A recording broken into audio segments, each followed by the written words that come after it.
Hi, this is Jonathan Tiersten from The Perfect House and Sleepaway Camp, and you are listening to the Real Nerds Podcast.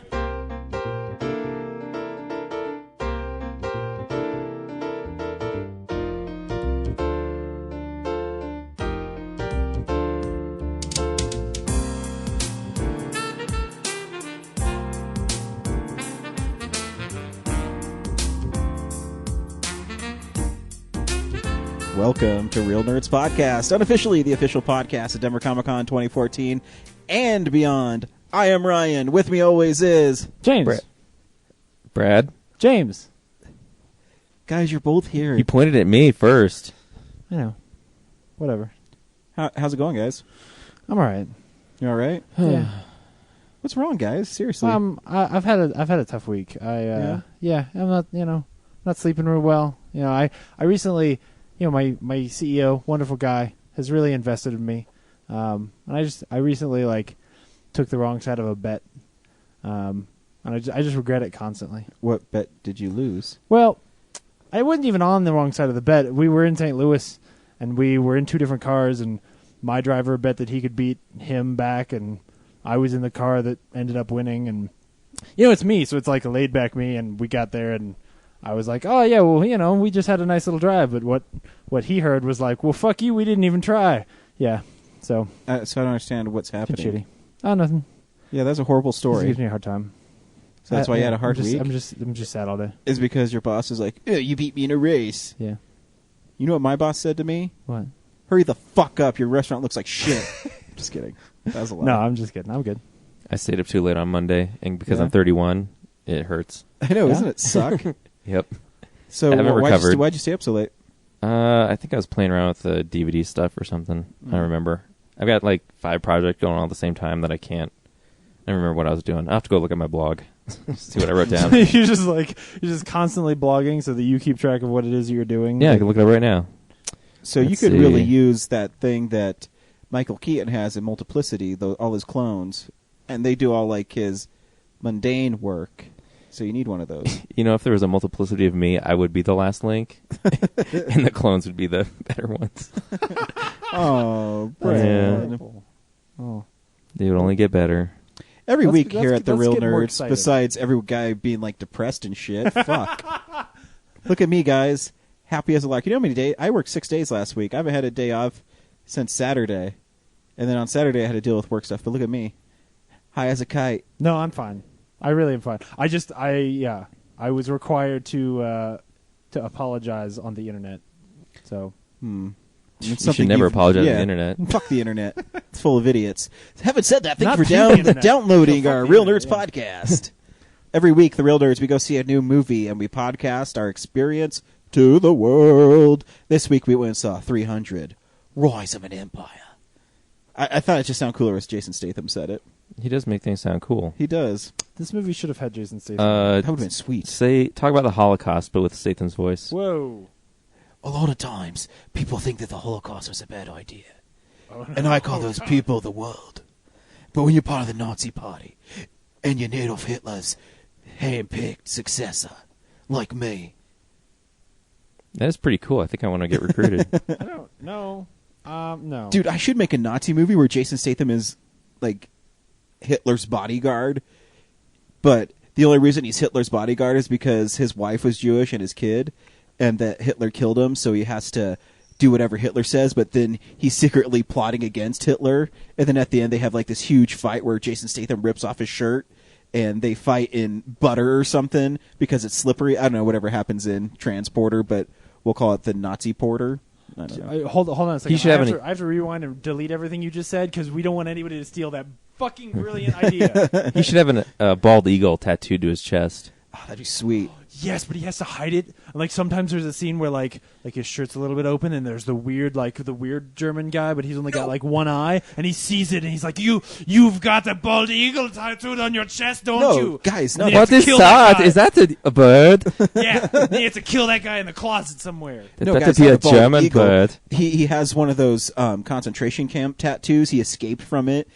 No, he does, and because he lost his daughter in son at a concentration camp. He escapes and pretends he's SS to get closer to Hitler, and everyone thinks Hitler, killed himself, but Jason Statham actually like destroyed him. Yeah. And then that's why he rips off his shirt, and he's like, "I want you to take a good look at this tattoo." What? And he didn't Hitler didn't actually have his body burned or whatever in a pit. It was that they fought in the butter, and then there was like a light, something lit the butter on fire. Oh, and so, fuck yeah! It doesn't have to be butter. It could be it was like he's running around in butter that's just underneath flaming. the butter was gasoline. Yes, it was high petroleum butter. And then when Jason Statham, before he lights him on fire, he turns his back to him and like lights a cigarette, and he goes, "You're fired." And he, Oh, that's so good. I could ride a Jason Statham vehicle, guys. I could ride him. Yeah. To see what Jason Statham vehicles I have watched this week, stay tuned for what we've been watching. We also talk about comic books. I have a comic book for us this week. Or did you have one? I got one too. Yeah, fuck you. It's my show. All right, fine. We also do box office numbers, stuff that's coming out on Blu-ray and DVD. Real news. Did anybody die this week, or is because James going to bring this fucking podcast down? No, nobody died. Good. And yeah, I mean, some people died, but only people that apparently you don't care about. Yeah, I don't. Yeah. Yeah. So we just do a podcast about movies. Let's do a And have podcast fun. about movies. We should. Okay, let's do one. Now, normally we do fan mail. There is no fan mail. Nobody likes us. That's just a bad time of year. The only fan mail I really got in celebration of Batman's 75th anniversary, Denver Comic-Con has announced the people we knew they would announce, Adam West. But that's not it, guys. Burt Ward, the Boy Wonder, and Julie Newmar. Catwoman will be there. She's pretty sexy, man. I hope she still looks hot. When I did Aaron Gray's panel last year, she still looked pretty good for being like 67, 66. If I was, unmarried, I'd try to nail her. There were a couple more this week too. Kevin Conroy will be there. Yeah. We love the animated series. I keep on thinking of what I want him to sign, and man, I don't know. I should try to find like a animated series poster or something. It'd be awesome if we could get him to introduce the show, because Sweet. his voice is Batman in my head. Yes. Oh man, that would be awesome. Right? I know. He'd be Oh like, no, we're gonna I'm do Batman. it. We're gonna do it. Listening to the real. That's that'd be so that's cool. my goal. I'm going to go through everybody's, because we didn't take advantage of it last year with our press passes. I'm going to go to everybody's like booth, and I'm going to talk to their handlers. They should be on our podcast. They should be on our podcast. We talked about how much we love the animated series. I think I even wrote I'll rewrite it. I think it was on our Tumblr account. You did a best episodes. I did best episode, so I might put it up again. Yeah. Just You to should. solidify that Kevin Conroy is back as Batman. You could even try to get him to sign the games or something. Yeah. Arkham games. I'm going to have to think of something. It'll be sweet. Yeah. I'll definitely push to do his panel as well. Brad, you should do a panel. You should do Kevin Conroy's panel. You'd be good at it. You think I can talk to a crowd? You It's not kidding me? that. You're not talking to a crowd. You're talking to a dude, and then you're just pointing at people in a crowd. Hey, You, sir, if you're James talking can to a do, crowd. which one did you do? Craig. Ferguson. No, not Ferguson. I've met him though. He's cool. Craig. shit. Kilborn. No, god damn it. It's like Ferguson, but it's not. Fuck. The dude from Eureka. Yeah, but it's James did a such great shame I job can't remember that. at it. And he didn't even really know I had to that do guy. another one. Last year they sort of sprung them on us, and you're Mhm. better at things they spring on people. Yeah, I'm more of an improv guy, but yeah. yeah. I fell apart at a meeting with like 7 people yesterday, You and I had just time to You just prepare. fell apart. Like, Yeah, you just it, ran out it of the came room around crying? to me, and then I was like, all I had to do was talk about myself, and I was like, I'm sorry, I can't do this. And then It's funny, we did run into Sam from Denver Comic-Con at Anime Land Wasabi, Mhm. and we mentioned Adam West, and he kind of got this look in his eye. I said, how'd you Oh. guys know? Team credit. Knew. I We knew. Yeah, last year they said it was going to be, the anniversary of Batman, and there was going to be sort of a Batman-centric year. And you just kind of, come on. You're going to And go you're- get Adam West. And I think they still have a couple more announcements, too. Tim Sale I'm sure. was announced Oh, today. Tim that was the Sale, other that's one a great I wanted to one. talk about. Yeah, absolutely. Definitely He's a Long cool Halloween artist. I wonder if he's sign. going to do any commission. Probably not. He's probably just going to sign stuff. No, I bet he doesn't have time to do commissions. His Green anymore. Goblin's really cool. Yeah. He draws his Green Goblin a lot like Ditko. Yeah, he's going to be one of those things like where Fiona Staples was last year, where you sort of have to stand in line to even see him. I wish I could hear Fiona Staples' interview. I know there is one somewhere in the nether realm. Yep. Anyway, this is stuff that's coming out on Blu-ray this week. DVD releases and Blu-rays. The Book Thief is the big one. My wife really wanted to see that, but I'm not going to see any Jewish movie. Fuck that. Oh my God. I'm just kidding. Hey, She wow. read the It's- book. I should ask her if it's good. If the book is good or if the movie is a good adaptation. I think she enjoyed the book. Yeah, I was interested in seeing it. Inside Llewyn Davis is also coming out this week. Actually, you know what's actually so Digital Bits usually ranks things based on how they're selling, right? The thing right after the Book Thief is actually Barbie the Pearl Princess. Nice. So I guess we should mention it because somebody gives a shit. The Barbie with the pearl necklace? No. James,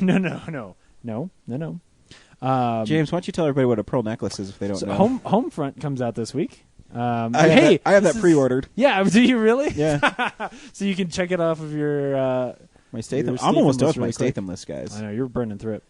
Out of the Furnace is this week as well. Oh, I want to see that one. Yeah, I was interested in it. At least curious. I said I wanted to see it when it's available on Redbox. I'm only spending $1.50 on that movie. Something called Teenage Mutant Ninja Turtles Mutagen Mayhem. Well, I don't know if it's a series or just a collection of episodes or something. It's a collection of episodes. Yeah, it's definitely animated. Or, yeah, one of the animated ones. It's a Blu-ray release of Hatari. There's a Van Damme movie called Enemies Closer. Nice. So check that out. I watched a Van Damme movie this week. I think that's pretty much everything, though. There's a spoof film called The Hungover Games. It's like the Hunger Games. The Hunger Games came Hangover. out today on Blu-ray. Not very many Friday Blu-ray releases. I'm trying to Really? remember the last The Hunger one, Games yeah. came out today on Blu-ray? Mm-hmm. Oh, okay, because we talked about it last week. I guess it was... I didn't realize it was a Friday release, not a Tuesday release. So last movie that came out on a Friday and it was a Blu-ray. We'll never remember. I'm just No, curious. I I'll know they do never it every once in a remember. while. Yeah. I'm sure there's something way down there that like Brad for some reason thinks that we should talk about, but I clearly don't give a shit about it. So I tuned and neither out does anybody before else, so. Inside Llewyn Davis. Of course you did. You fucking jackass. He heard Barbie's pearl necklace and that's all he wanted. Yeah, that's Yeah. all. I mean, I already had it pre-ordered, so I just want to make sure. There's a Blu-ray release of In Excess Never Tear Us Apart. Nice. Is that guy dead? It was like a group of dudes. I think it's a re-release of like a concert from the In Excess days. Huh. Maybe you need that tonight. No, nope. I got I it. will be fine. Thank you, Brad. Thank you. I got it. I lived during those times. Well, because Yeah. Brad wasn't sleeping. There's something about you, James, Are you still just quoting NXS? Because I wasn't alive. that makes then. Brad sweat. I wasn't even born. Doesn't matter. I'm just saying. You listen to music that was before Elvis. That's true. You listen to music that people haven't heard outside of the backwoods of Kentucky. That's his favorite band, Backwoods Kentucky Boys. Yeah. They're pretty good. They're not bad. Not my favorite. These are the box office stats. Cool. This is the box office stats. Liam Neeson has won again. You know, it was 4 weeks in a row Liam Neeson movie's been number one. What was it they said Son of God would do? $40 million because Yeah. the Christians are stupid. It'll eat all that shit up. Well, they are stupid, but Whoa now. just kidding. But yeah, the thing is when you watched it, it looked like the trailers for it looked like a bad Creed video. It looks like it really did. You're not lying. Well, it did they looks like real- a made-for-TV movie Because it it is. was one. Yeah, and people already saw it. Yeah. on Still TV. made $28 million. They totally made tons of money off of it. 25. Nonstop was 28. Oh, that's right. It's an Nonstop was expensive double 28. dip right there. Yeah. So yeah, Yeah, Liam it's Neeson dumb. can't stop him Yeah. Do you remember what the budget is on that movie? on Son of God. No, sorry, no, on Nonstop. 55 million. Oh, okay, yeah, so they'll do well. Yeah, it's already made its money back, I think. No, they're at 36 domestic. Well, I right mean, now. foreign included. Yeah. If you include foreign, it has, yeah. Yeah, you have to include foreign now. That's where they all make all their bank. That's Bank, true. bank. Cool. Yeah. Liam Neeson.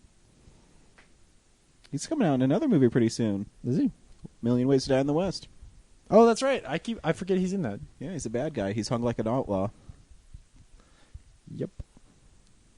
This is the stuff we've been watching. So, yeah, this is the stuff we've been watching. Brad, what'd you watch this week? I've been watching Family Ties. Really? Really? Yeah. I said really first. I was slow to react. That's all. I'll talk to our host. What do you want to know about Fuck Family you. Ties, Ryan? Is Alex P. Keaton still awesome?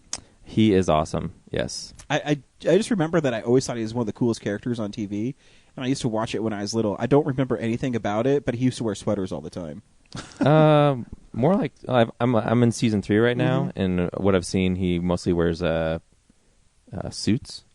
Yeah, because isn't he like a young Republican or something? Yes. Like that's his thing. Is he's like a young politician or? Yeah, Nixon is his idol. He has a picture of Nixon on his bedside table. I think the most notable thing I've seen is I think the second episode. Mallory, his sister, they have a whole episode about their dad works. Their dad works at the PBS station. He's a program manager there. And he has this longtime friend who hasn't seen the kids and his family for a long time, and they show up for this. I think they're doing a fundraiser, right? And this old friend of his finally meets Mallory. She's like 14, 15 at this point, and he starts to have feelings for her, and it gets like very sexual assaulty. Ugh. This is the second episode of the show. It's very awkward. So yeah, she spurns his advances, and Is it supposed to be funny? There's, I guess, a laugh track to it, so there's supposed to be funny parts, but I'm just watching it being like, there's no way this episode airs in 2014. Yeah. About an old man's 30, 40-year-old friend hitting on his daughter. He gets in trouble and banned from being around them, but I was just like, wow, this is not going to be the comedy show I expected. And so most of the first season is a lot of like dramatic social episodes, and then 2 and 3 get more comedic, and obviously Alex Keaton kind of gets more episodes about him when I think it was supposed to be about the parents first, but the kids kind of like Justine Bateman gets more screen time, like more of the episodes become about the kids rather than the parents. I vaguely I used to watch it and I thought it was funny. I don't remember anything about the show, except the theme song and things like that. Yeah, nothing about it's too funny. Like it's all pretty corny 80s humor. There's nothing really edgy about it other than like sometimes the story in the show is a lot of Alex's episodes are about like girls he'll date that are like liberal, and he can't. He'll pretend to be liberal to like get with them, and then realize he can't ignore his I love conservative side. Dukakis. Yeah, like over and over That's again. my only 80s to Democrat joke I had. Yeah. So yeah, that's it for me. That's it. Wow. James, what'd you watch this week? Couple things. First, I want to talk about. I think I'm all the way caught up on How I Met Your Mother. The most recent one I saw was the one where are you pretty much caught I'm up? not. Oh, okay. So You we can, can't still, really. you can still talk about it. It's all right. No, I really don't, because the only reason I want to bring it up is that I think that this show is ramping up to be an absolutely amazing final season. What they're starting to reveal to us about, they're starting to tell us some future story between Ted and the mother that I'm just, I think they're going to blow me away. I can sort of see the seeds of what they're doing, and it seems really, really cool and exciting. So I'm really loving that show, and hopefully so is everyone else. So I've also been pouring through my my list of shame, and I got 2 of them checked off this week. First, I'm going to do the one that like you'll be like, oh yeah, that would be on your list of shame, and then I'll do the one where Ryan's going to be like, what? Okay. So I watched The Deer Hunter this week, which I had never seen, and it's really good. It's weird. It's weird to go back and watch a movie where Christopher Walken is like serious, if you know what I mean. Like he's not playing Christopher Walken. Yeah. He's not that caricature. He's even like, I mean, he still looks like he's from another planet, but he's like a handsome alien, you know? No. No, like he when he was young, he was not an unattractive man. He just has a face like, someone from a different Like an planet. alien. Yeah. Like it's all tapered weird. Like he's got this real wide top of his head. Like he's this triangle head. I don't know. Yeah. Yep. He's a weird looking guy. But I thought it was a really good movie. I was surprisingly It is a good movie. really interested in those I haven't characters. seen it in years. Yeah. Do you want to explain to the people what it's about? Oh yeah, I guess I should. It's the weird thing with doing this is that I just sort of assume that everybody knows the movies I'm talking about. So The Deer Hunter is set in Vietnam, and it actually starts with a pretty lengthy sequence beforehand of these guys at home, and one of them is getting married, and the other ones like have their girlfriends or their relationships, and we just sort of get to know them, and they're all friends. Living, I can't remember where, but it's some sort of rural town. I feel like it was East Coasty. But they're all friends. They like to go hunting and stuff together. And then it jumps straight into Vietnam, right before they get captured and are POWs for a while. And shit goes down. Things are bad for a while. They experience some pretty horrible things as they try to escape, and they end up sort of getting split up.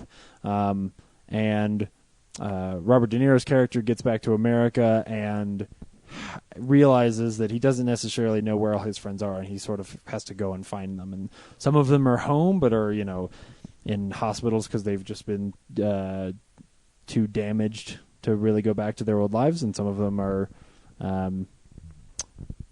missing even more, and that's all I'll say about the other one.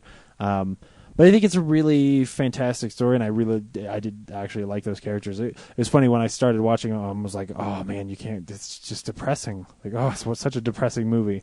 And I think it probably would have been more depressing back at the time when, like right around that war. Now I sort of look at it as just a really neat sort of character piece. Still sad, it's just less, It's a powerful movie. Yeah. So yeah, it's definitely one that I think people should check out. And the Blu-ray is absolutely gorgeous. Like, just actually, the movie in general is absolutely gorgeous. There are these like really long takes and really long shots in that movie. Who directs that movie? Oh man, I can't remember. Do you remember? No. Yeah, you're just trying to throw me off. I do, but I can't. I can't remember off the top of my head. I'm gonna end up looking it up here as I talk about the next thing. So the other thing I watched this week, to cross off my list of shame, was directed by Michael Cimino, who I don't remember that name. Nope. Anyway, it's too bad. He should have been like a Brian De Palma, because I think that movie is really gorgeous and really well made. So, what did he go on to? Magnum Force? I know he was a writer on Magnum Force. He did The Sun Chaser. Oh, Sun Chaser, yeah. The Sicilian and Heaven's Gate. Forget about it. And Let me into Gavin. To Each His Own Cinema. So the problem is he didn't make enough movies.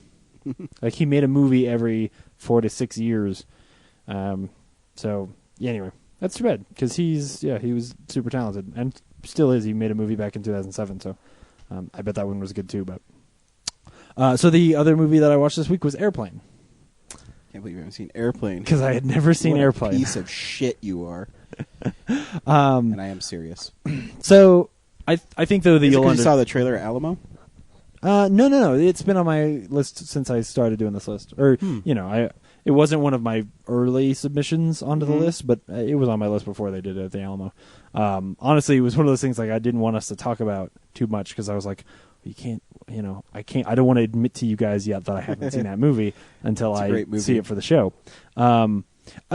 It's weird, because usually those movies for me are not, they're not my jam. Like the Anchorman movies are less funny to me the sillier they get, and Airplane is just that silly. Like, it's constantly, that sort of just wacky comedy stuff. Don't tell me that the white zone is for media unloading, you bitch.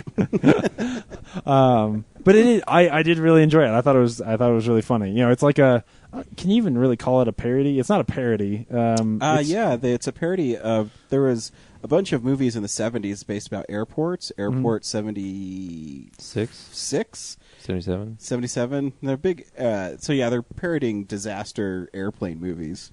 Okay. And were you shocked 'cause that there there's nudity in a PG movie? There was nudity? Yeah, remember the chick runs past the camera when the plane's going down, her tits are jiggling, and Oh, that's right. yeah, Yeah. PG.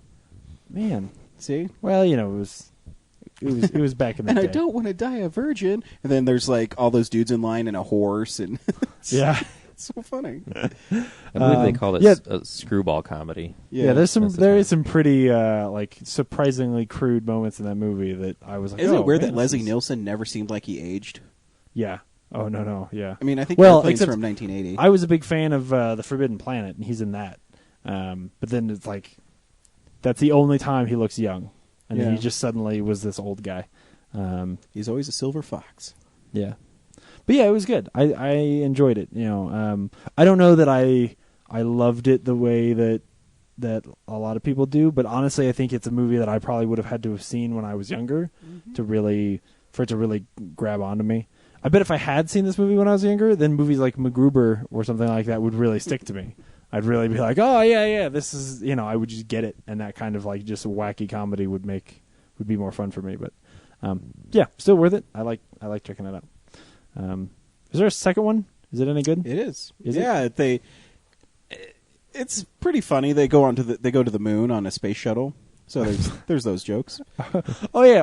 All those going to the moon on a space shuttle jokes. And yeah, there's this I know the joke ones you're where talking this chick is leaning over and the computer takes over the space shuttle and it grows a boner, like a pixelated boner, goes do do do do do do. There's jokes like that. Is there a second good. one? It's called Airplane 2, the sequel. And that's a true story. about. Yeah. Cool. That's it? Yeah, that's what I watched. Brad left off what me and him saw on Sunday or Saturday together. That's right. Me and Brad Oh yeah. went and saw Anchorman 2, the R-rated, supersized edition. And watching it, it's one of those things where you say, oh, well, I noticed the difference. This movie was way different. Yeah. I mean, the same story beats, but it got rid of the Dobie song, Yeah, there's less shark in less it. shark in it. And they replaced it with this weird song in the middle of the movie. There's a musical number. Yeah. What was it called? Like, Everything is Awesome? Or No, it's about being gay. Like, yeah, it was called everything. What movie? It's like did you okay see? to be gay or something, or yeah, And Steve Carell thought being gay was being Spider-Man. yeah. There was a Ryan's just in his chair like this, yeah. clenching. No, it's all right because Brick Tamlin's an idiot, so it's all right. But yeah, it's just a bunch of different takes on the movie. So a lot of like big sequences, like things like the trailer flipping over at the beginning. Is that still there and yeah, still the but same? it's way shorter. Yeah, It's Okay, way shorter. like people aren't floating around as much. Are there other gags like that are inserted in? I can't. Now you got me really thinking. Because I think my question is like, the plot is still the same, but Yeah. define plot, because there's only like 4 scenes in that movie that actually dictate the plot.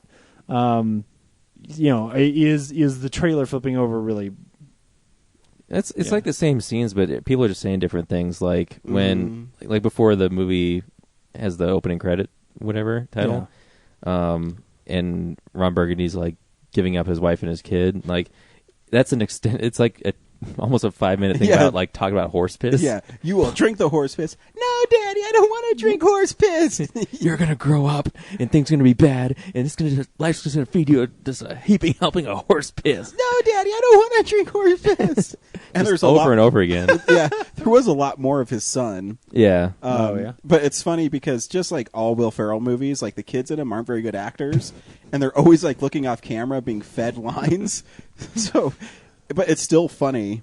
The best, I think, actually, the funniest line the kid delivered was they're nursing the shark, and I forget what Christina Applegate. Oh, she's gonna let it go, and he says, "Shut up, bitch," or something to her. It's just ridiculous. It's still you funny. drove Daddy away, and now you want to push away Dobie or something. Yeah, it's ridiculous. It's really funny. It is definitely longer. It was like 2.5 hours. I know. I was like, is this a 3-hour movie? My biggest thing is if you're going to make a rated R version, put rated R stuff in it. Yeah, I think they said fuck a couple times. That was basically it. Yeah. So it's And kinda there's like the also old- a real baby in our theater. Someone brought their a real baby. a real baby. I suppose all those times you go to a movie and there's a fake one there. So you mean like it's like what they used to do with the unrated versions, where like they put unrated on it, so that like the teenagers would come in and be like, oh man, this one's gonna have boobs, and then they get home and like, no, it's just they say fuck twice. Yeah, pretty much. Yeah. Yeah, and he doesn't Christina mouth Applegate says fuck, you, like in the early beginning. and he doesn't mouth fuck you. He just says fuck you. He actually says it. Yeah. Which actually I think hurts the impact of that joke. Yeah. Because that's yeah. But there's it's still funny. I still had a good time. I don't think the fight at the end is much longer. I think it's about the same. They just have everybody has basically a line. Liam Neeson has one. Unfortunately, there's more Kanye West. That's no good. But yeah, there's nothing like super raunchy. It was just nice, more swearing, I guess. Yeah. Yep. Cool. So me and Brad saw that together. I've been watching. I watched the whole first season of Modern Family. I don't know if you guys have ever watched the show. It's pretty brilliant. Is it good? And it's really funny. They do it kind of like The Office, where this camera crew is following around this family, and they do, them explaining what's happening and things like that. The dad, that Phil Dunphy guy, is really funny in it. He says stuff like, I'm the cool dad. OMG, LOL, which means laugh out loud. Yeah, I do that stuff. I text it. There's this one episode where it's his birthday and all he wants is an iPad and he doesn't get it. It's ridiculous. It's really funny. So I would definitely recommend checking out that show. I also knocked out some of my Jason Statham movies. I rewatched Lock, Stock, and Two Smoking Barrels. Hell yeah. Which is still a really cool movie. Oh, yeah. It's funny, every time I rewatch a Guy Ritchie movie, it takes me about 20 minutes to get back into the world that he creates. Mm-hmm. But once he creates it, I get sucked in really easily. And that movie's cool. It's kind of like a classic crime kind of movie. I had fun watching it. I also watched Killer Elite, which stars Jason Statham, Robert De Niro, and Clive Owen. Yeah. Didn't you say that one was really hard to get a hold of? Yeah, it was a pain in the ass. I didn't want to pay $16 for it. And Yeah. Amazon always had it on Blu-ray for like $18. And I happened to go to TradeSmart last week or sometime, and someone brought in a used copy. So I got it. And actually, I really enjoyed it. I can see there's some goofy things in it, but Jason Statham plays a hitman, and Robert De Niro gets captured, and he is hired by the sheik to kill British Secret Service agents who killed his sons. And so he gets his team together, and they go around trying to kill these British Secret Service guys. And it's based on a book about this story that supposedly never happened, and it's really interesting. Clive Owen is one of the Secret Service guys. Jason Statham is trying to save Robert De Niro, and yeah, it's interesting. It's fun. I really wanted to watch again with director's commentary, but when I went and clicked on special features, it was deleted scenes, and that was the only thing that was on it. So yeah. And the last thing I watched was The Expendables 2 again. I still think Cool. I still think it's a fun movie. Yeah, that's a good one. And it's even more fun when at the end Stallone keeps on saying, "Come on, villain! Come on!" Because the bad guy's name is Villain, and it just makes me laugh. Oh yeah. But oh, man, everybody that would be else silly as says shit. Villain until it gets to Stallone at the end, where he's kicking his ass and he calls him Villain. It's great. So yeah, I really like The Expendables too. I can't wait for Expendables 3. They're just fun action movies, and that one's more fun than the first one. I like the first Expendables, but Expendables 2 is a little more fun. It embraces its 80s craziness a little more, and it's always fun to see a huge gun annihilate people. There's one more. Get him. You'll be back. Bruce Willis just coasting through a role again. Yeah. Yeah, that's what I watched this week. Cool. I think I'm down to 6 Jason Statham movies, which I'll pick up London tomorrow when I go see Andrew at Colorado Coins on Cards and Comics. And if you're wondering, what comic should I read? Well, I'm going to tell you this week. I'm going to tell you what comic you need to pick up. It'll be cheap, I promise. What's up, nerds? It's the Comics Corner. Because I'm such a huge Spider-Man fan, every once in a while there's an issue of Spider-Man that I read that really surprises me. especially when I'm trying to fill holes in my Spectacular Spider-Man run, because I have almost every single issue. I'm missing like 10 issues out of 263, and they're always the most random issues, like 94 or something. So one of the issues I got, and I never got it when I always saw it because I thought the cover was really dorky. On the cover, Spider-Man has this kid, and it has Agents of S.H.I.E.L.D., but it's like the 80s Agent of S.H.I.E.L.D., so they look like G.I. Joes. And it says, Spider-Man is protecting this kid from the Agents of S.H.I.E.L.D.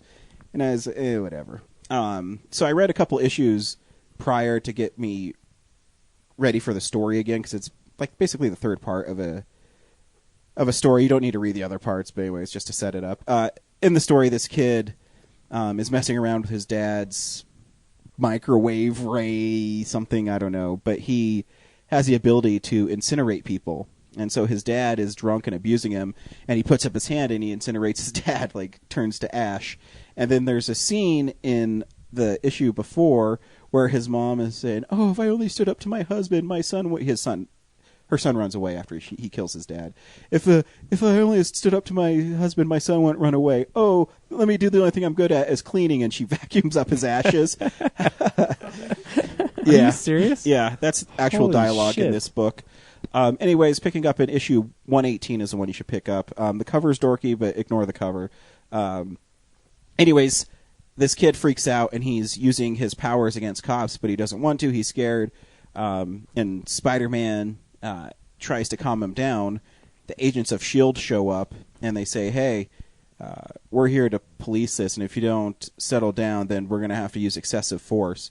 And Spider-Man says, excessive force? He's a kid who's scared. He doesn't understand his powers. And so Agents of S.H.I.E.L.D. unleash mandroids, which are people in robot suits, and the kid melts one of them. And the guy gets away, and Spider-Man grabs this little kid named Alex, and he pulls him on a roof, and he says, hey, man, I went through some tough times, too. You got to relax. Tell me your story. And the kid tells him his story, what happened. He says, yeah, you've done some bad things. We're going to get you some help. You're going to maybe go to juvenile, whatever, blah, blah, blah, blah. And then you turn the page, and the kid is gunned down by S.H.I.E.L.D., literally shot like 7 times. Holy shit. Sweet. And then at the end, and after he's killed, it's the last page, Spider-Man just picks him up and says, Alex, ... And then the next issue, they don't even mention it. He's fucking dead. Like, the Agents of S.H.I.E.L.D. assassinated a kid in this book. Oh, wow. It's interesting. The story is really good because Spider-Man kind of is trying to help this kid, and he realizes he can't help him. And the way it's told, Peter David wrote it, is really good because when Spider-Man is talking to him on the roof, his spider sense is going off, and Spider-Man's kind of ignoring it, thinking that it's the kid who's going to try to blast him or something. And it turns out it's the Agents of S.H.I.E.L.D. that shot him dead. Which is really weird that the next issue they didn't deal with Spider-Man confronting anybody, or the next issue he's swinging around town with Black Cat, so I guess it really didn't affect him too much. It's a really interesting story, and one that's kind of hidden away, and you think it'd be more controversial because they actually show the kid get shot. So there's a panel of the kid, like his arms are up and there's bullets going through his body and stuff. Like, whoa, all right. Yep. So Spider-Man, Spectacular Spider-Man 118. If you want to read an unusual story, you can get it for half off at Colorado Coins or Cards and Comics. I picked it up for $1.50. So that's worth it just for that last page. Oh yeah. So check it out. That's funny. Wow. This is real news. It's real news. So just a couple things this week. Let's start off with something sort of serious. So we've avoided this piece of news because we are, fairly friendly with Denver Comic-Con, and I think we just didn't want to necessarily add to the noise, especially when I don't think that there was a lot of real information out there.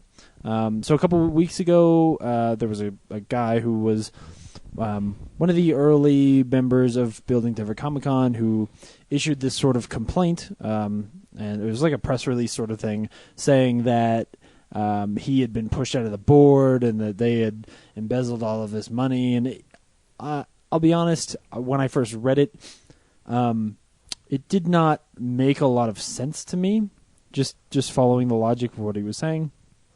And just knowing what we know and having the relationships with the people who are sort of running that convention, I think we were all sort of naturally hesitant to believe that any of this was true. So all of that is to say, like, we had a pretty good conversation with Sam at Anime Land Wasabi last week. They opened up and showed their financials to show like what it is that they're doing. I think the issue here is that people just don't understand really how a lot of nonprofits work, and so it's easy for somebody to come along and like and point out certain things about the way that Comic Book Classroom and Denver Comic Con is functioning, and they're doing a really amazing job, honestly. And I think that they are handling their situations that they're in very well. I have no issues with what I see in the way that, there are some things that they need to learn how to do. They need to go and like have an independent audit every year. That is really important for nonprofits to do, but they've also only been around for 2 years, so it's okay. But you look at what they've like financially, what they're doing. I think they're fine. I'm not in any way worried about the convention. I don't think you guys are either, right? The point here is nobody who's listening should not go to that con. They're absolutely still committed to the cause. They're absolutely still focused on making the convention as good as they possibly can, and in using what they gain out of that to go and promote literacy to kids. Yes, if you look through, like, they are very upfront about the fact that, like, something like 32% of everything that they have made, like in actual profits, is just sitting in the bank. The guy in that article accused them of having embezzled that. It's just in the bank. The issue is that when you're a nonprofit, you don't have a constant stream of income coming in, so you have to operate in this, like, put a lot aside at all times. Plus, if you just think about it rationally, they didn't expect to grow this quickly. And when you look at the way that they've structured Comic Book Classroom, it wasn't built to have a huge capital behind it. And it seemed, he even said to us that they are, looking at maybe rebranding some things and just, changing the way that they maybe approach some of their methods. There's nothing official there. We don't actually know anything. That's just sort of what he alluded to, which makes a lot of sense when you design this thing and then you end up making a whole lot more money because everybody cares way more about this than you expected them to. So yeah, the point is don't be worried about this thing. I think that they are doing an absolutely great job. I think he said that they're going to do like an annual report and get that out so that everybody can really see, like, take a little bit deeper look into exactly what they're doing with their money. But just go buy your tickets to Denver Comic Con, and I don't think it's our place to explain what it is that really happened. He told us like the basic rule of, okay, this is why this happened this way. It's entirely reasonable. It's nothing to be worried about. And you can read their press release to see their official stance on it. Yeah. I think the big thing is he just said, hey, we're learning too. Yeah. So don't be worried about them. They're doing the right thing. They just have to go through this, and then they'll come out better and stronger. It's the growing pains that you go through for a nonprofit. It's not that they've done anything wrong. It's just that something, if I can be a little bit transparent, I think that somebody did something kind of shitty and is trying to take advantage of them because he doesn't really understand what they're doing. That's totally my take, not a reflection of how they feel. I will say 100% that Sam and Beth and Chris and Tone and all of the guys that we know there that are high up in controlling what that convention does are all absolutely wonderful and completely dedicated to that cause. I trust them implicitly, and it's part of why I inherently just did not believe any of what they were saying. So there's certainly some bias there, but when you watch somebody like Beth, who we first met because she was standing outside of a movie theater handing out stuff about volunteering for Denver Comic Con a couple years ago, and you run into her at other conventions because on her off time she goes and volunteers at other conventions just to keep the network going because she wants to make Denver Comic Con as best of a thing as she can. Like, you see those people and you see the way they put their heart and passion into it, and you're like, no, these these people are not like some grand criminals who are running off with 32% of a multi-million-dollar business. Like, no, it's just not happening. It's just not happening. Period. So, go buy your tickets to Denver Comic Con and have some fun and support a cause that's going to be really worthwhile. And know your money's going to a good place. Oh, absolutely. Yeah. The Oscars happened this week. Mm-hmm. How long do we want to talk about it? All right. Brad just straight up dropped the fucking mic. I'm out. James walked around with a huge erection. Whoa. Is it time for me to go to my movie yet? This was all right. I think Ellen was really good, but I think it was really like you just look at their choices. I think they were just really fucking boring. Mm-hmm. With one exception, they've done this 2 years in a row now, where they haven't given Best Picture to the best or Best Director to the Best Picture director. You know what I'm saying? Mm-hmm. So it's really interesting that a movie can, and I'm not pissed that Gravity didn't win Best Picture. I really don't give two shits. But I think it's interesting that a movie can win Best Score, Best Sound Editing, Best Cinematography, Best Visual Effects. I think there's one more that I'm missing, and then not win Best Picture. Like you can win every other category except for writing and acting, and not. And Best Director. That's the big one I'm missing. It can win Best Director and then not win Best Picture.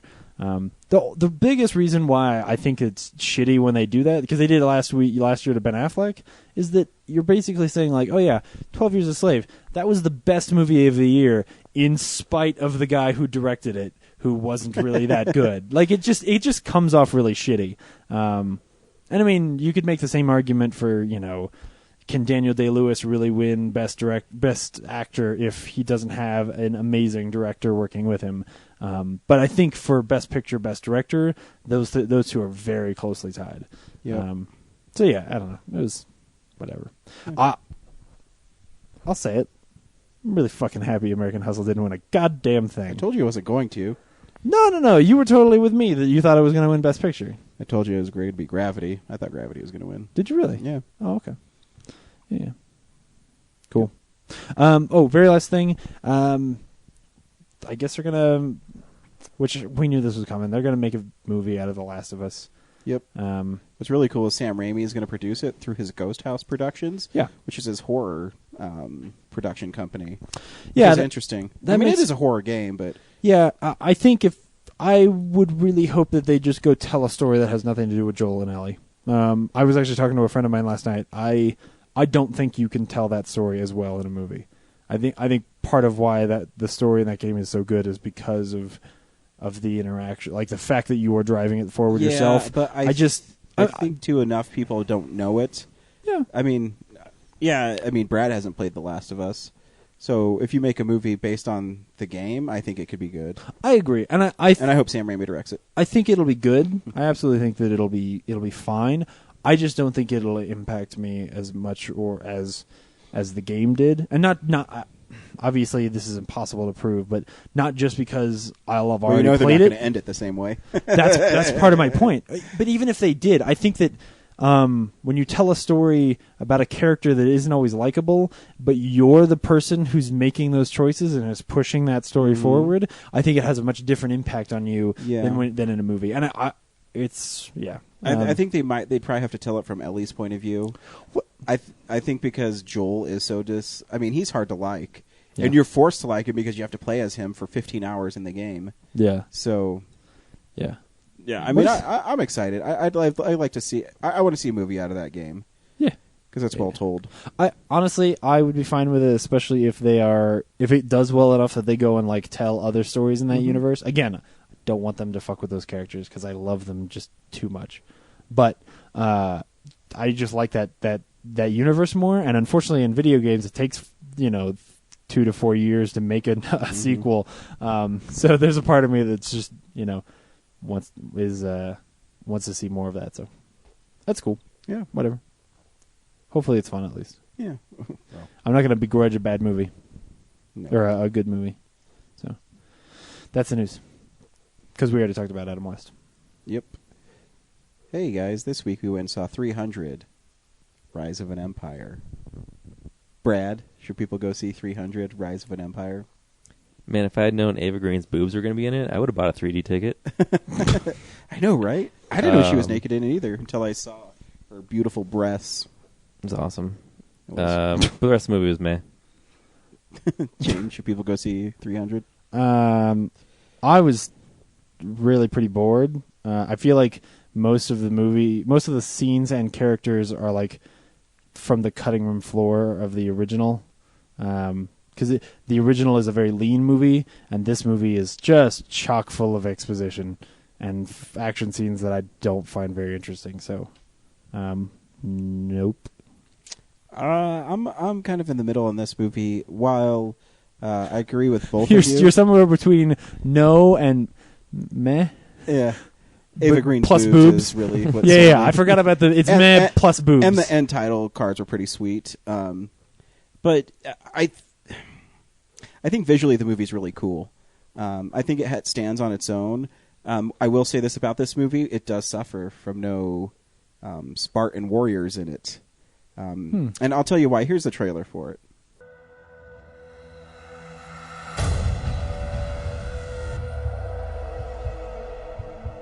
The ecstasy of steel and flesh, sweat of muscle and rage.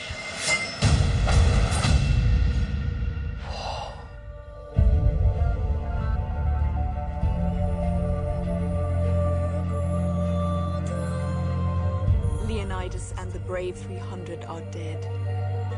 Have I not given enough for your dream of a united Greece, Themistocles? A king, a husband. Avenge him.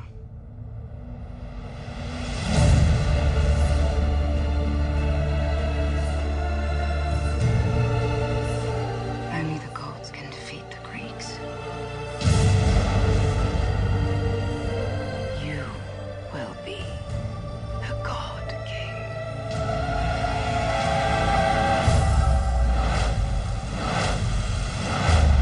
For glory's sake.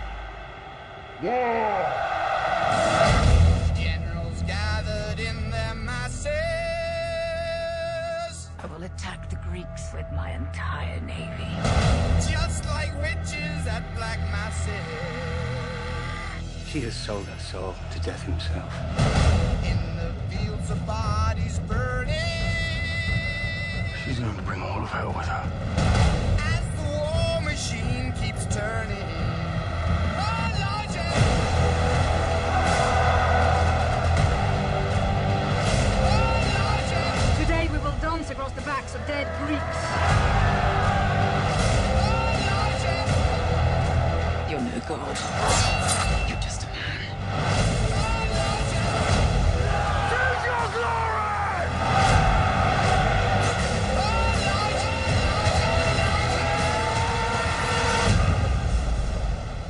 And let it be shown that we chose to die on our feet rather than live on our knees.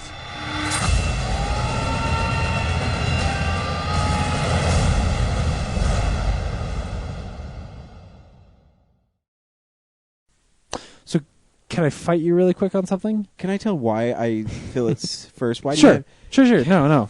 No, you go ahead. You tell me about why the Spartans. Well, the reason I think the first 300 was so successful is because you had someone to rally around. In this movie, you have no one to rally around. You're like, whatever. And I love the Yeah. idea of a battle at sea. I think it's really cool. I think there is one thing that's distracting about the movie is they always have like dust or something falling in it. Yeah. I guess to add to the 3D effect. Probably. But I still think it looks really cool. I think it's shot really well. I think some of the special effects are pretty amazing in it. But you don't have anybody to root for, so you really don't care. I think the most interesting character, besides her boobs, was Ava Green, where, she's this warrior lady who's spurned by Greece, and so she has they should just call this 300 revenge, because everybody's whole... That's a better title, Motivation too. is revenge. Yeah, their whole motivation in the movie is revenge. Every single person, besides Xerxes, but I don't know. I often found myself sitting there, because there's so many people, doing cookie cutter speeches to like rally people together. Yeah. And I was just sitting there instead of like listening to the speeches, I was actually. Were you waiting for the musical cues? Because I was. I did that. I was pretending I was having like I was in the middle of a conversation with like two guys in the background who were listening to the speech, being like, "Oh God, here he goes again." Like, and then there'd be one later, like, "Is he gonna? Oh, damn it!" Just. And there's just, like I said, and two, the guy, I mean, he can only do so much. I don't think he's a bad actor. No. The, but the there's stakes something against about, him are not stacked properly. Yeah, and he didn't have like the charisma of Gerard Butler, and I don't think it's really his fault. I think it's just because you're right. I'm going to say another impassioned speech, and then you just wait for the music to swell when he gets to his. Because that's what they do at this point in these movies, right? It's just like as a requirement. But because none of them were ever as simple and as cool as "This Is Sparta." Yeah, like all he needed to do was that. Yeah, there is no rally like, cry cool. either. Right. There's just we're going to fight this naval war. Yeah, I agree. Except for on the visual style thing, because I think that the visual style in the first one is still pretty cool. And maybe it's simply that we've seen a lot of like the CG blood and stuff since then. But if I compare this movie to everything we got in the Spartacus show, I think the Spartacus show does it all better. Like all the gore and the like over the top blood effects and stuff like that all felt really cool in that show still. Whereas here it always looked. The blood always looked really cheap, like 3D effect to me. It did. And two, I think a lot of times that they run into problems with these kind of movies is Spartacus fully embraced the TV show. It's over the top. Yeah. If there was decapitations where blood would spew up and things like that, where a movie like this is still trying to sell it as this isn't, a $200 million movie, so we can, we don't want to go too over the top. But then you have a sex scene with Ava Green and the Thermocles, whatever the hell his name is. That was way over the top, yeah. That comes there and she's like, I'm going to fuck this guy just because he's such a brilliant tactician. Yeah. And you're saying, well, that also messes with her character where she was sexually abused as a slave. So why would she use sex as a weapon when she can use her brain? It doesn't make sense to me. Well, I think it's a very fine line because I think that the first movie was embracing that it was way over the top. Because the first movie's got like the big ogres and all that stuff, whereas this movie I feel like it hides it. Even when they do introduce things like that, they don't come at it straight ahead. They don't make it big and flashy and cool, or it's a dream. Like there was all of a sudden they went to like the weird underwater creatures, and I was like, oh, okay, cool. Now you're gonna start giving me something weird.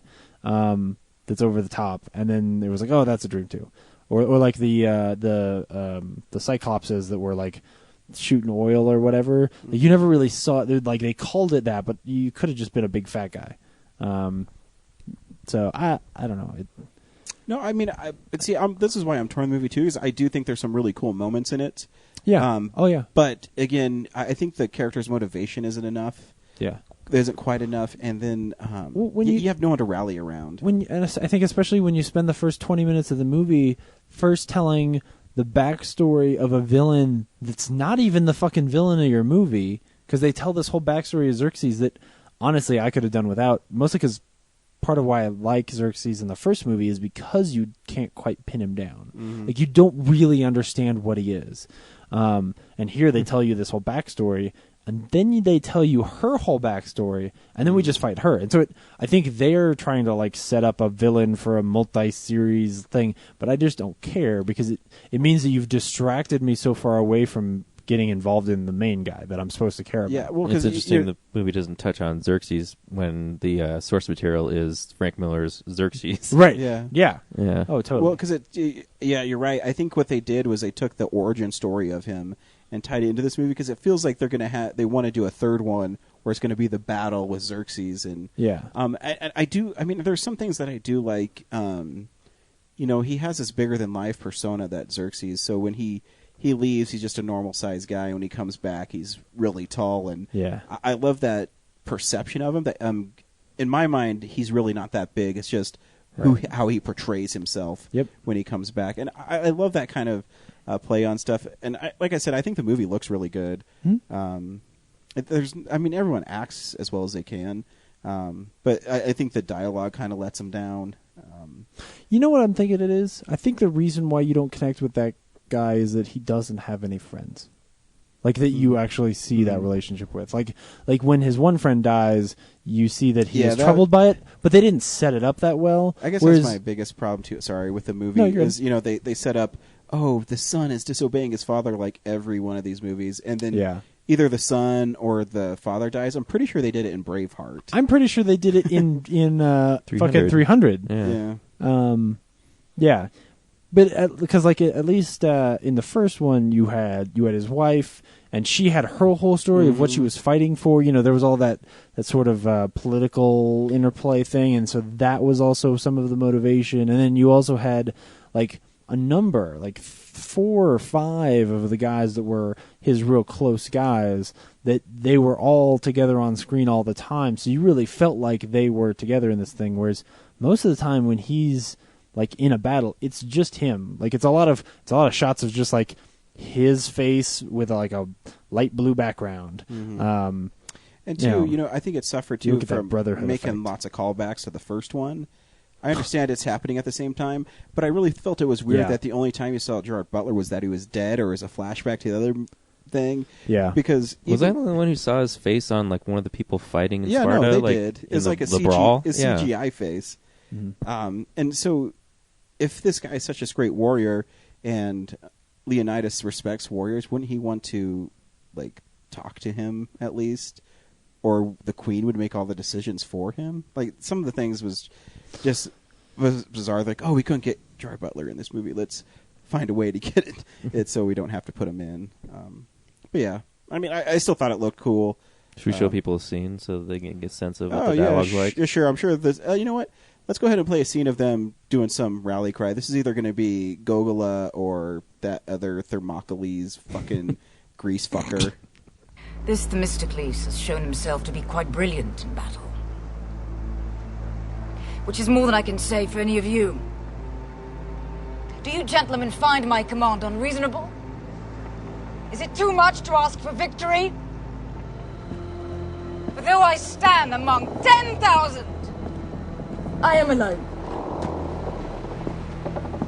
I long for a soul who would stand by my side, who I could trust.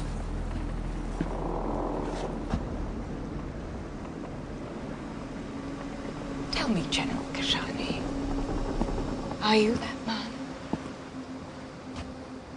You will taste your victory by the day's end. I will make certain of it. I hope so. Do you guys feel rallied now? Not terribly. Remember that part where Thermocles or whatever is sitting on the? Do you remember his name? What is his name? Thermopyles? I don't know. Thermopyles. Thermometer. Thermometer. He's thermometer now. Yeah, it was thermometer. Yeah. So he just got defeated for the first time in this story, and he's sitting on the beach, and the dialogue he has is, I was sitting there, and I could see the Aegean Sea run red with the blood of my brothers. Like, obviously, it's blood. Like, from a writer's standpoint, it's just excessive dialogue. Totally. It totally is. Yeah. I just remember that. Well, I mean, you could stop at red. I get it. It's not just it just magically be red. I know it's the blood of your colleagues there. You talked about the frustration of it when they would call back to the first movie, but do you remember the section where they call back to? It's one of my biggest pet peeves in movies is when they call back to earlier in the movie, where as if we forgot, where they replayed almost the entire sequence of him shooting the arrow at the at the king at the beginning. And when they did it at first, I thought it was just going to be a quick thing, and then it just kept going. And I was like, holy shit, you really thought we forgot. Like, you really thought that like an hour ago was that long. You must have really thought like your movie's really boring and that we were just blacked out. I hate that. It's so funny you say that. I've been playing Epic Mickey 2, and you can't turn the subtitles off, and it sucks. Like during the cutscenes, and it'll say, it'll say Mickey, and then it'll say something, and it happened in the first thing, and it'll say, "Oh boy, Oswald, I don't know," and then it had beat. If we should continue, so whoever did the translation or the subtitles put in the voice acting direction. Notes, yeah. Oh, wow. Because it even say Oswald laughing maniacally. You're like, what? Someone just copied and pasted. Exactly. Wow. That's funny. I'm like, oh, that's a good thing that I know that Mickey waited a beat before he said that. And it was literally on the screen for me. Wow. Well, maybe some kid who's playing Epic Mickey too. So, what does a beat mean in a script? Oh, it means pause. So yeah, that was 300, Rise of an Empire. See it or don't. Rent it. I guess we're saying rent it.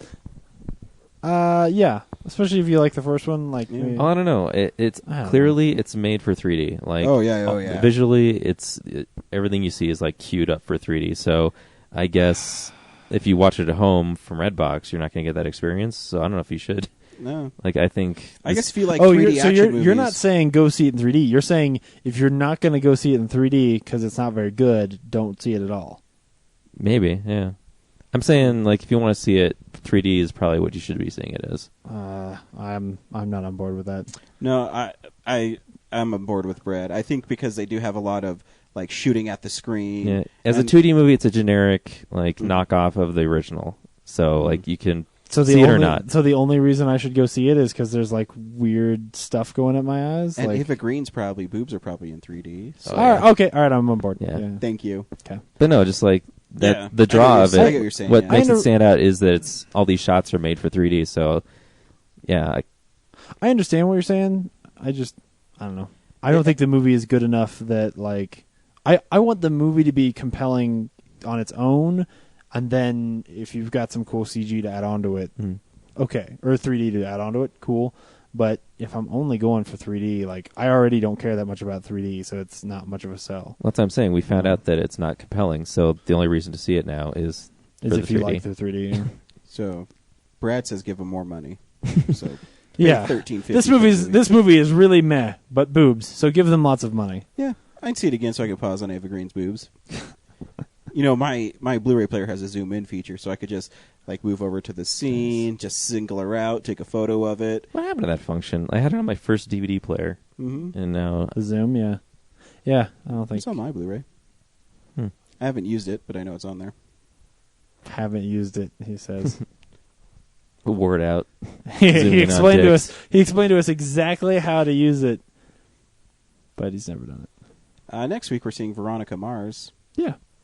Well, I'll be seeing Grand Budapest. You guys will be seeing Veronica Mars next week? No, but it's at the Esquire. Is it? Yeah. Oh, okay. Okay. Well, maybe I'll see both. It comes out to the Alamo on the 21st, but I'm not going to wait that long. Cool. I will. So we'll have two movies. What comes out the 21st? Muppets. Oh, I didn't know the Muppets was that soon. And I think we'll have a guest that week. I don't want a fucking guest. Sorry, Matt. No guest. Just kidding. If you want to come on Real Nerds Podcast, hit us up on Facebook, email us. Yeah. We will fit you in. Your butt. Ew. Butt. You said butt. Well, Brad needs to go to the Esquire to see Big Trouble in Little China, so we'll see you next week. Bye. Bye.